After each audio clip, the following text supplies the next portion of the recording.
Hello everyone, I'm Shweta Jindal and welcome to my presentation. My topic for this presentation is operating system.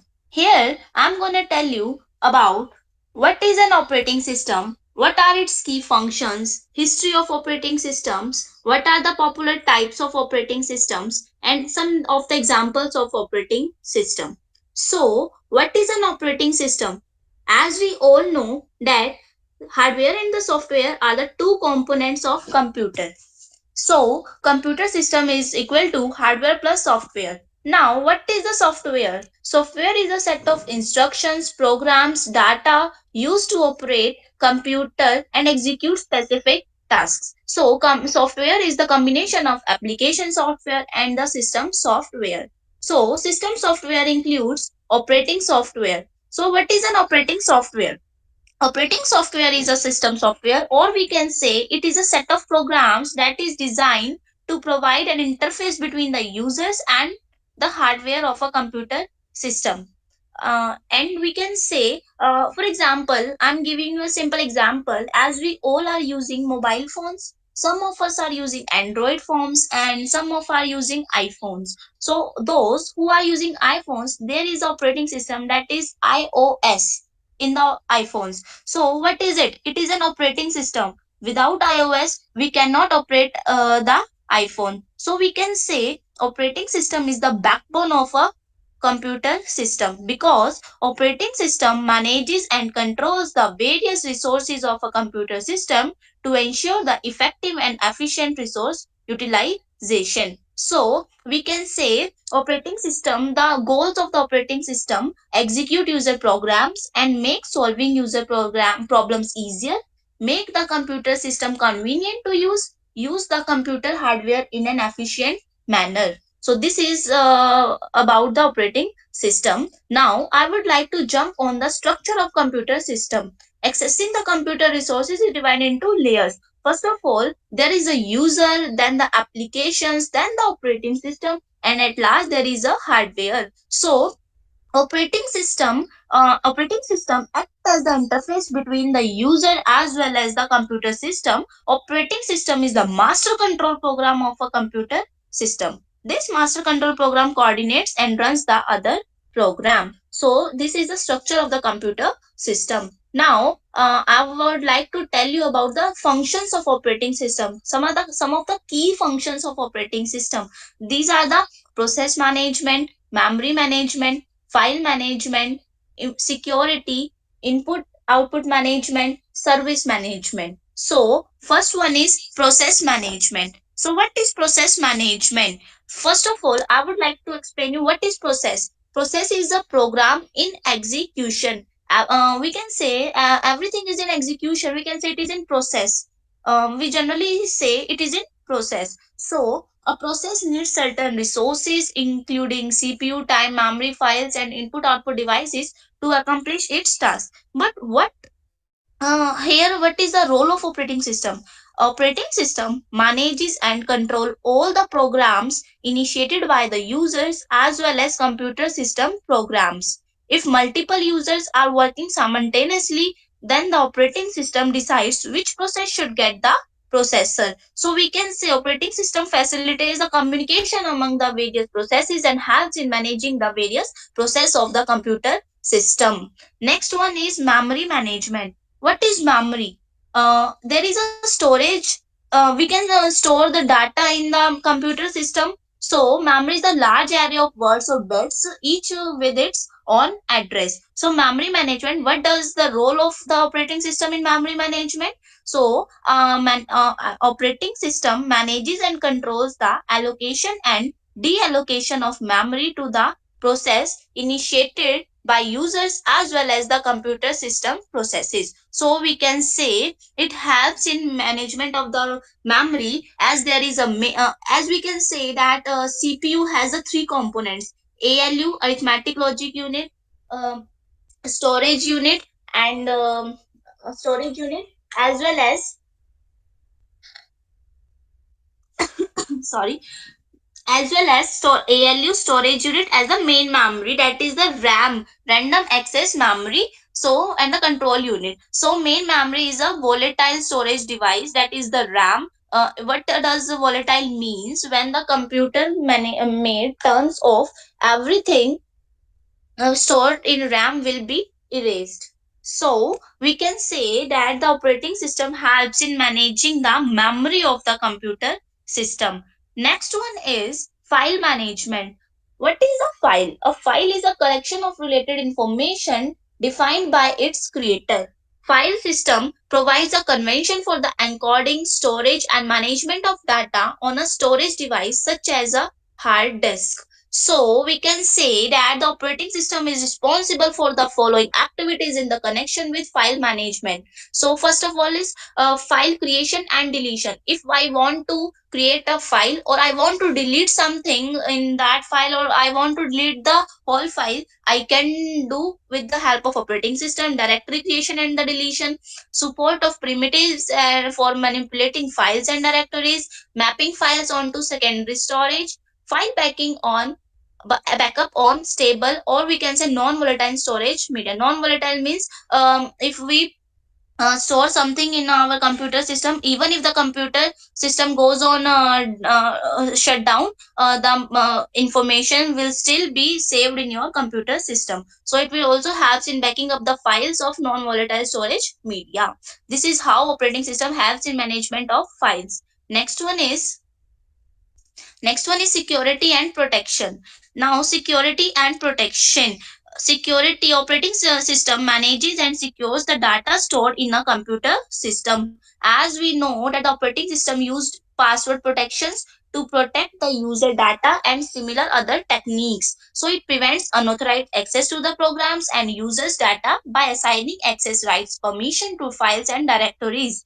Uh, and how operating system helps? It manages and secures the data stored in a computer system. Operating system protect the data stored in a computer system from, we can say, I'm giving you just a simple example. If there is some interruption, modification and fabrication, there is illegal usage of my data. So operating system helps in by using the different password protection to protect the data and similar other techniques. So this is the another major function of the operating system. Next one is device management, or we can say it is input output management. So input output management, first of all, what is inputting means? Inputting means entering the data into the computer through different input devices such as keyboard, and then the computer system process it, and then giving the getting the more it gives the more useful information according to the according or the requirements of the users, and that is visible on the monitor. So how operating system helps in input output management? Operating system decides which input should be entered first without mixing the two or more input statements or requests of multiple users. Means operating system ensures if multiple users are executing process simultaneously, they do not interfere with each other. It also, so we can say it also helps in device management as well as, or we can say it is input output management. These are the key functions of the operating system. Now, I would like to jump on the history of operating system. So, what is the history of operating system and how operating system came?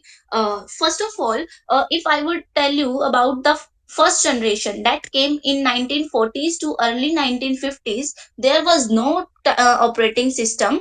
There was all programming was done in absolute machine language, but there was no kind of operating system. Then the next generation, that is second generation, came in 1955 to 1965. The first operating system was introduced in early 1950s, that was called as GMOS, which means General Motors Operating System. Then the third generation came in 1965, that to 1980. There was the introduction of multi-programming and there was a development of mini computer. Mini computer, that is the type of a computer. Next generation is the fourth generation which we are living today, that is in 1980s, and till today. Then the operating system, there is a development of PCs, birth of Windows, Mac OS, etc. We are living in the fourth generation, and there is a different kind of operating systems we are using right now.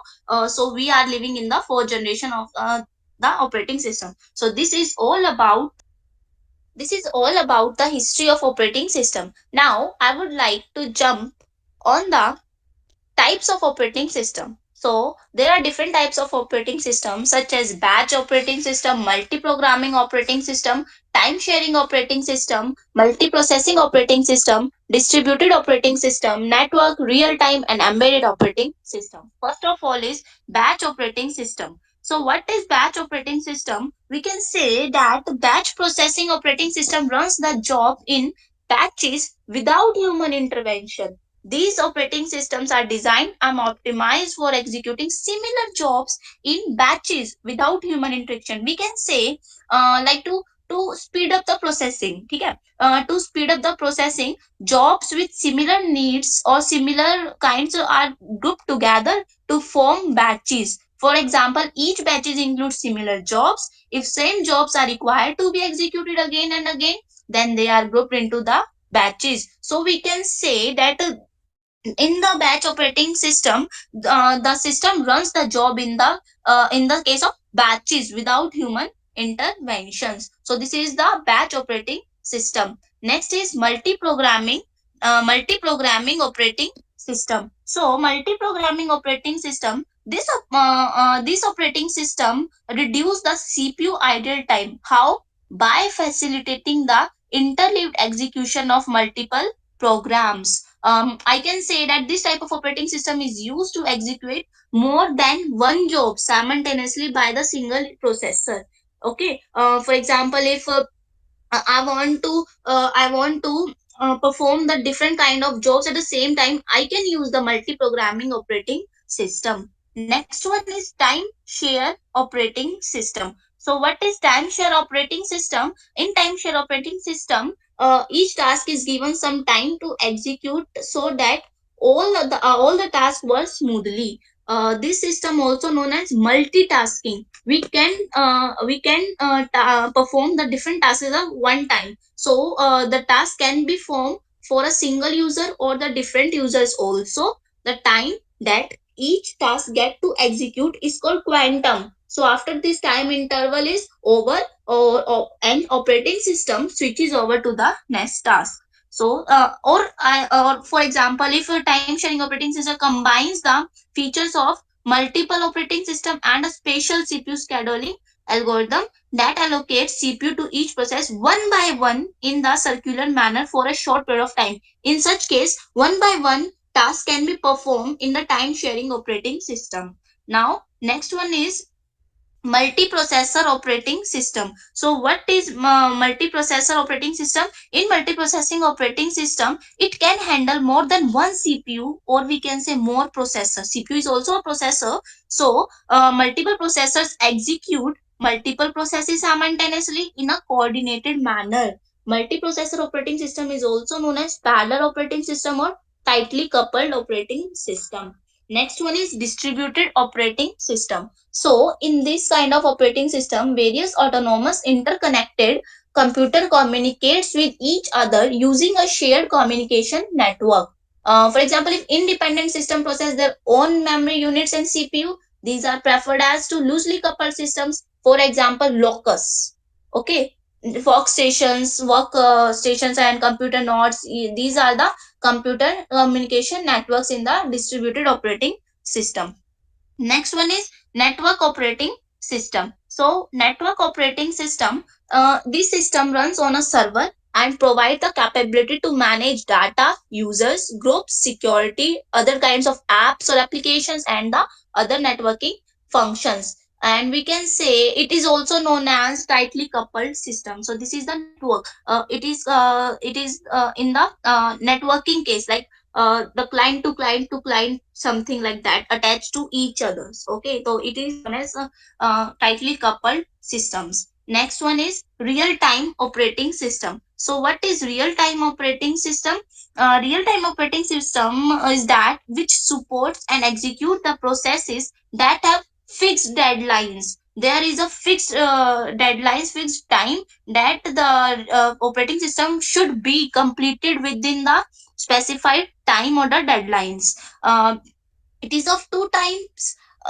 First one is hard real time operating system, and second is soft real time operating system.